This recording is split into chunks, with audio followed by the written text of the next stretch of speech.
তারপরে হযরত আলী বলল, ফাতেমা, সব নারীরা স্বামীর কাছে চা, তুমি চাও না কেন? ফাতেমা বলছে, স্বামী গো,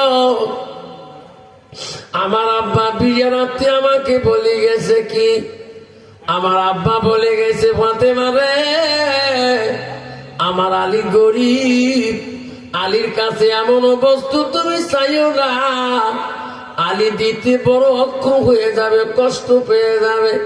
ও ফাতেমা রে, আলী কষ্ট পাইলে আমি তোর আব্বা নবীজি কষ্ট পাবো।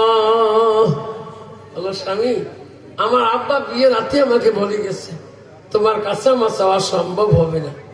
আলী তবুও বলছে, ফাতেমা, তুমি কেন চাবা না আমার কাছে বলো। হযরত ফাতেমার সাথে আলী বহুত মোহাব্বতের ভালোবাসা গো। আলীর ভালোবাসা দেখি ফাতেমা বলছে, স্বামী গো, আমাকে কি আলী দিতে চান? যদি আমাকে আলী দিতে চান, আমাকে একটা ডালিম ফল আনি দিবেন, আমি খাবো।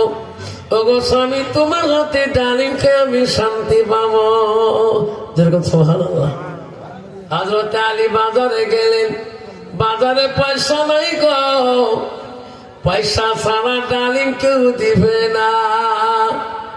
আলী দোকানিকে বলে, দোকানি রে, আমাকে একটা ডালিম দাও। দোকানে বসে, পয়সা দিলাম ছাড়া ডালিম হবে না।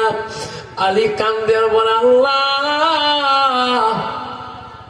নবীর বেটি আমার কাছে কোনোদিন কোন বস্তু চাই নাই, আমার মহব্বতে ফাতেমা আমার কথাতে একটা ডালিম খাইতে চাইল। আল্লাহ, আমি আলী যদি জীবনে একটা পূরণ করতে না পারি ওয়াদা, আল্লাহ গো, আমার আলীর জীবনে কোনো দাম থাকবে না।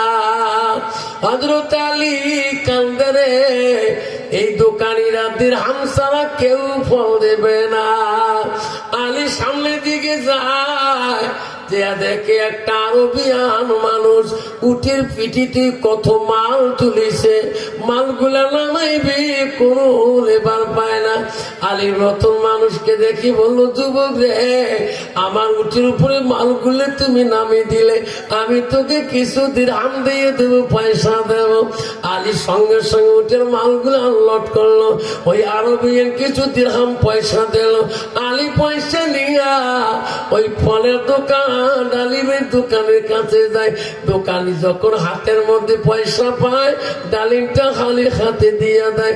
আল্লাহ বলে, ও জিবরাইল, তাড়াতাড়ি যারে জিবরাইল, যা যা, এই ডালিমটাতে ফাতেমা খাইতে পারে না, এই ডালিম তুমি আমি আলীর কাছ থেকে এমন ভাবে কারি আনো রে জিবরাইল, আলী যাতে চিনতে পারে না তোর নামে জিবরাইল। যেরকম সুবহানাল্লাহ।